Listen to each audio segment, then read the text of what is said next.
Thank you. I now call the Attorney-General, Minister for Justice. Thank you, Mr Speaker. Mr Speaker, the Academy Award for the biggest rant goes to the member for Qd A. As always, what a surprise it's not the Shadow Attorney-General, because no one rants better than the member for Qd A, as we know. Mr Speaker, if we want to talk about donations, I'm happy to talk about donations.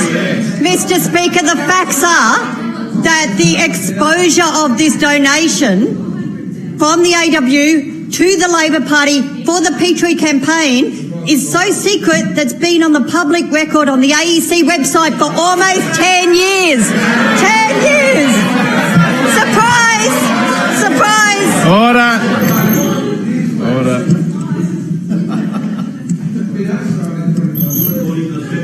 All right, thank you. Members, order. Please, please. Thank you. You've had a go, member for Qd A. You've had a go. I now call the Attorney-General. Thank you, Mr Speaker. Mr Speaker, it might come as a surprise to those opposite, but also 10 years ago, the union movement and the Labor Party came together to support each other for the biggest and most important campaign in this country, and that is your right to work against work choices. A campaign I was proud to be part of. I am proud to stand up for workers in this state and to fight the LNP governments at a state and federal level who do nothing more than attack workers' conditions. And the reason why they hate unions so much is because they know they stand in the way of stripping away those wages and conditions and your penalty rates. Even when the LNP were in government at a state level last time, we know Tim Nicholls, Treasurer, Leader of the Opposition, what did they do? Seek to take away people's common law rights when they're injured at work. They attacked public servants. They sacked public servants.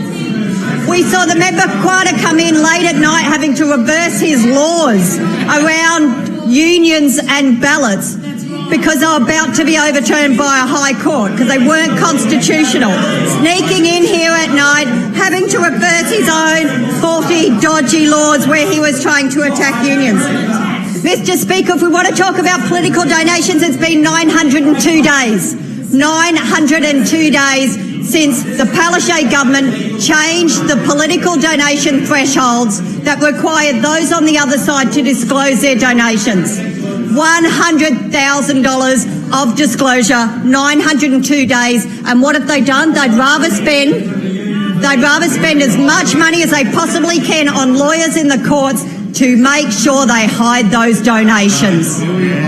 So they want to talk about transparency and disclosure, say where the $100,000 came from. Malcolm Turnbull wants to chase political donations, then change the laws, reduce the threshold and bring in real-time disclosure. And the Palaszczuk government will give him the assistance to do it.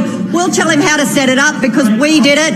We brought the laws in, we changed it, we brought the threshold down. Malcolm Turnbull won't. Tim Nicholls certainly wouldn't as Leader of the Opposition. They're all about attacking wages and conditions, attacking unions. Those on this side support the workers and support... Thank you. Time's expired. Thank you, members. Can I remind members the importance of referring to members by their correct title? I now call the member for Indooroopilly. Well, thank you, Mr Speaker. Mr Speaker.